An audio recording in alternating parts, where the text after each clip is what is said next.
ఏమో కానీ నా పెన్మిటి గుండె నిండా గాలి పీల్చుకొని గుండె నిండా గాలి పీల్చుకొని so happy.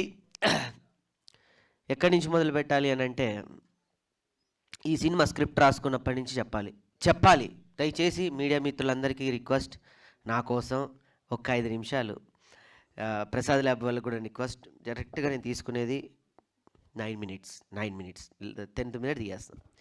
So time start. ఈ సినిమా నేను కథ రాసుకున్నాను అనను. ఒక సినిమా నేను చేయాలి అనుకున్నప్పుడు ఒక స్నేహితుడి దగ్గరికి వెళ్ళి డిస్కషన్ చేస్తే తను ఇచ్చిన ఒక ఆలోచన, తను ఇంకో రకంగా మాట్లాడితే జరిగిన బాధ, అవమానం, దాని తర్వాత ఎట్టి పరిస్థితుల్లో ఈ సినిమా చేసి ఈ స్థాయి నుండి, ఈ స్టేజ్ నుంచి నేను నీతోనే మాట్లాడుతున్నా. నువ్వు ఉంటే ఈ స్టేజ్లో నాతో పాటు ఉండేవాడివి, నువ్వు లేవు. But I'm thanks. ఎందుకు అంటే, నువ్వు ఉంటే నీ కుటుంబం ఎంత ఆనందపడుతుందో తెలియదు, కానీ వాళ్ళందరికన్నా నేనే ఆనందపడతాను. నువ్వు లేవు, థ్యాంక్ యూ వెరీ మచ్. నువ్వు కూడా ఉన్నావు అనుకొని నీకు ఒక ప్లేస్నిచ్చి ఈ వేదిక మీద నుంచి థ్యాంక్స్ చెప్పుకుంటున్నా. ఒక రాయి ఇసిరి కొడితేనే, దెబ్బ తగిలితేనే, మళ్ళీ తిరిగి వస్తేనే ఒక చిన్న మరక ఏర్పడుతుంది. ఆ చూసే విధానంలో ఒకరిని చూపిస్తే పెయింట్ అంటాడు, ఒకటి చూపిస్తే మరక అంటాడు, ఇంకొకటి చూపిస్తే అబ్బా ఏం గట్టిగా ఇసిరి కొట్టాడు రా దానితో, అంత తగిలిందంటారు. అంత బలంగా నువ్వు నాకు మాట్లాడబట్టే అంత కసిగా పెరిగి నేను ఈరోజు ఈ స్టేజ్ మీద ఉన్నాను. Thank you very much. ఆ తర్వాత ఈ స్క్రిప్ట్ పట్టుకొని నేను తిరగని చోటు లేదు, వెళ్ళని చోటు లేదు. వెళ్తే రాజకీయ కథ అన్నారు, వెళ్తే నువ్వు హీరో ఏంటి అన్నారు. దానికన్నా ముందు ఇంకో కొంతమంది హీరోలకు చెప్పాను, దగ్గరికి కూడా రానిలేదు, అది వేరే విషయం. నా దైవ సమానమైన నా అన్న, నా వదిన రాఘవన్న, పుష్ప వదిన, వాళ్ళు లేకపోతే ఈ సినిమా లేదు, నేను ఇక్కడ ఉండి ఇంతమందిని సంపాదించుకునేవాని కాదు. నిజంగా చెప్తున్నాను. ఒక కుటుంబానికి ఒక పెద్ద ఉంటేనే అదంతా ఒక కుటుంబం ఒక నావలో ప్రయాణం చేస్తుంటుంది. నాకు నా పెద్ద, నా ఎమోషన్ నా అన్న రాఘవన్న. Thank you రాఘవన్న. ఈ వేదిక మీద నుంచి నేను నీకు థ్యాంక్స్ చెప్పను. ఎందుకంటే మా వదినమ్మ ప్రతి క్షణం, మా అమ్మ ఎన్ని పూజలు చేసిందో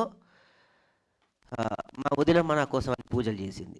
మా రాఘవన్న, మా వదిన పుష్ప వదిన అన్ని పూజలు చేసింది. మా అమ్మ కన్నా ఎక్కువ నన్ను ఇష్టపడుతూ ఉంటుంది. Thank you very much. ఆ తర్వాత నా కుటుంబ సభ్యులకి థ్యాంక్స్ చెప్పాలి.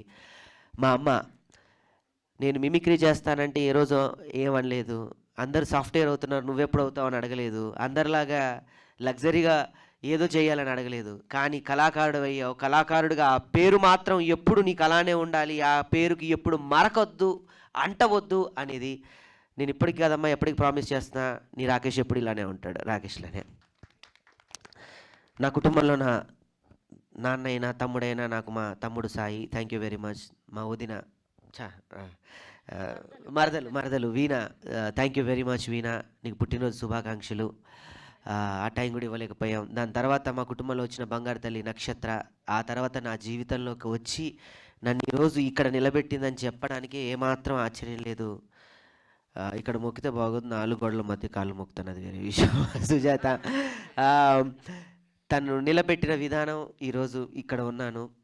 దాని తర్వాత తను వచ్చి నాకు ధైర్యాన్ని ఇస్తే నా కూతురు వచ్చి నాకు సక్సెస్ ఇచ్చింది. దట్ ఈస్ నా కూతురు ఖ్యాతి. తన పేరు పెట్టిన ఖ్యాతి అయితే నాకు ఖ్యాతిని తీసుకొచ్చింది. Thank you very much. ఇంకా టెక్నీషియన్స్ చెప్పాలి. మా శేఖర్ అన్న, వంశీ అన్నకి పాదాభివందనాలు. యువి మీడియా వాళ్ళకి thank you very much. Venkatanna and hashtag media నన్ను ఎప్పుడు వెన్నంటి పెట్టుకొని, మా మనోజ్ అన్న, హ్యాష్ట్యాగ్ మీడియా వారికి ఎంత థ్యాంక్స్ చెప్పినా, ఎందుకంటే మనం ఇక్కడ ఎంత చేస్తున్నా కూడా ప్రపంచానికి తెలియాలి, ప్రపంచాన్ని దగ్గరికి తీసుకెళ్ళాలి. సో మనోజ్ అన్న, హ్యాష్ట్యాగ్ మీడియా మనోజ్ అన్నకి అండ్ యువి మీడియా వెంకటన్నకి థ్యాంక్ యూ వెరీ మచ్. నాకు ఇంత చక్కటి డిజైన్స్ ఇచ్చినటువంటి సుధీర్ అన్న, నేను పడుకొని ఇవ్వకుండా ఎన్నోసార్లు ఇబ్బంది పెట్టా. సుధీర్ అన్న థ్యాంక్ యూ వెరీ మచ్. ఇంత అద్భుతంగా మమ్మల్ని పోర్ట్రేట్ చేసావు, ఇంత గొప్పగా నాకు కల్ట్ ఇచ్చావు, నాకు ఏ మట్టి కల్ట్ కావాలో అది ఇచ్చావు. Thank you very much. So ఇంకొక టెక్నీషియన్ గురించి చెప్పాలి. ఎప్పుడు అతను టెక్నీషియన్ అనాలా, అన్న అనాలా, ఏమనాలో కూడా తెలీదు, దేవుడు అంట నాకైతే. మచ్చరన్ అన్న థ్యాంక్ యూ వెరీ మచ్ అన్న. తప్పదు, భరించాలి. ఇకపోతే ఈ సినిమా అందరూ నాది అంటున్నా, నాది కానే కాదు. ఈ పదానికి దీనికి ఒక పేరు హ్యూమరాజులుగా జాయిన్ చేసుకుంటే మీకు శక్తి వస్తుంది, బలం వస్తుంది అన్నట్టుగా కొన్ని నేను నాకు పాజిటివ్గా అనిపించినప్పుడు కూర్చున్నప్పుడు నన్ను ఈ స్థాయిలో నిలబెట్టి ఈ అందరి ముందు నన్ను తలెత్తుకునేలా చేసిన వ్యక్తి గరుడవేగ అంజన్న. అందుకే గరుడవేగ మేకింగ్స్ అని పెట్టుకున్నాను.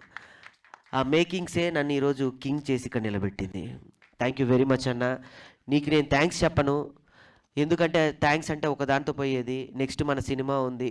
సారీ చెప్పకూడదు కదా, అది వేరే సందర్భంలో చెప్తాను. ఇక్కడతో అయ్యేది కాదు. త్వరలో ఈ నెలలోనే ఇంకో సినిమా నెక్స్ట్ వెంటనే ప్రకటిస్తున్నాను మీ మీడియా మిత్రుల సహాయ సహకారాలతో. మా వదినమ్మ పార్వతమ్మకి థ్యాంక్స్, ఎందుకంటే నిన్ను ప్రతి క్షణం ఈ సినిమాకి ఎవరైనా బ్లడ్ పెట్టారంటే ఆయనే పెట్టారు. అంటే ముక్కులోంచి బ్లడ్ వచ్చేది పాపం. సారీ అన్న. మా పార్వతమ్మకి థ్యాంక్స్. మా లోహిత్ అన్నకి, ఆయన నాకు ఈ సినిమాతో సొంత తండ్రి అయిపోయాడు, ఇంకా అంతకన్నా ఏం చెప్పలేను. మై మధు అన్న, ఈ సినిమాతో నాకు ఒక గట్టి వాదన లాంటి ఒక బలమైన ఇది దొరికింది. నా స్నేహితులు, నా బైరన్న కానీ మిత్రులు, మా అమ్మగా చేసిన కీర్తిలత గారు కానివ్వండి, అసలు వాళ్ళకి నేను ఏమి ఇవ్వాలి, ఏమి ఇవ్వగలను అనేది కూడా నేను చెప్పలేను. డబ్బులు ఇస్తే ఆ క్షణం అయిపోతుంది, ప్రేమిస్తే దాన్ని ఎంతవరకు తీసుకెళ్తామో తెలియదు, కానీ రుణపడి ఉంటాను మాత్రం నేను డెఫినెట్గా చెప్పగలను. అమ్మ మీకు కూడా thank you very much. And Venkatanna, and నీకు చందన్న, మా వీరబాబుకి అన్న, చిరంజన్ గారు. త్వరలో ఈ సినిమా ఇక్కడితో అయిపోవట్లేదని ఒక బాధ. ఒక సినిమాతో ప్రయాణం స్టార్ట్ చేస్తే ఇది సక్సెస్ మీట్ కాదు, ఈ సినిమాకి నాకు ఒక బంధం దూరం అవుతుంది అని ఒక చిన్న బాధ. ఒక బిడ్డని పెంచి పోషించి ఇది బయటికి వెళ్తుంది రేపు ఆహా ద్వారా ప్రపంచవ్యాప్తంగా. దీంతో నేను 2 సంవత్సరాలు జర్నీ చేశా ఈ సినిమాతో. పడుకున్న ఈ సినిమానే, లేస్తే ఈ సినిమానే, మంచినీళ్ళు అయినా తిన్నా పడుకున్న ఈ సినిమా తప్ప నాకు ఇంకేమీ లేదు. ఈ సినిమా కోసమే నేను బయటకు వచ్చాను. ఒక అద్భుతమైన కోడిలాగా నన్ను పిల్లలు ఎలా పోషిస్తారో అలా మా జబర్దస్త్ మమ్మల్ని పోషిస్తూ ఉంటుంది. దాని నుంచి వచ్చాం, ఒక వలయం నుంచి. ఏమైపోతామో తెలీదు. రేపటితో ఈ సినిమా, నా పెన్ను పేపరు సో ఆహాతో రేపు ఒక ప్రమోషన్ సాంగ్తో మళ్ళీ మేము ఈ జర్నీ స్టార్ట్ చేస్తాం. అంత అద్భుతమైన పాట ఇచ్చాడు నాకు చిరంజన్ అన్న. Thank you very much. రేపు ఆహాతో మళ్ళీ స్టార్ట్ చేస్తాను ప్రచారం. ఈ సినిమా ఇంకా అయిపోలేదు. ఈ సినిమాకి ఆ రోజు చెప్పాను ప్రెస్ మీట్లో, అవార్డు తీసుకొచ్చేదాకా పడుకోనని. ఈ సినిమాకి అవార్డు వస్తుంది, గొప్ప పండగ చేసుకుంటాం. Thank you very much. Already వచ్చినట్టే అవార్డు, కానీ ఇంకో గొప్ప అవార్డు ఏంటంటే రేపు ఎల్లుండిలో బంజారా దగ్గర నుంచి ద బెస్ట్ బంజారీ అవార్డ్స్ మనకి రాబోతుంది. అక్కడి నుంచి ఇంతవరకు అవార్డు ఎవరు వాళ్ళు తలుచు, అంటే అవార్డు అంటే ఒకళ్ళు ఇస్తే కాదు వచ్చేది కాదు, దీనికి ఇవ్వాలిరా మనం, ఇవ్వకపోతే మనం ఎందుకు అనే స్థాయి నుంచి వాళ్ళు నాకు బంజారీ వాళ్ళు 2024 ద బెస్ట్ అవార్డు ఇవ్వబోతున్నారు. దీన్ని రేపు నేను నేషనల్ అవార్డు దాకా తీసుకెళ్ళి ప్రయాణం చేస్తాను.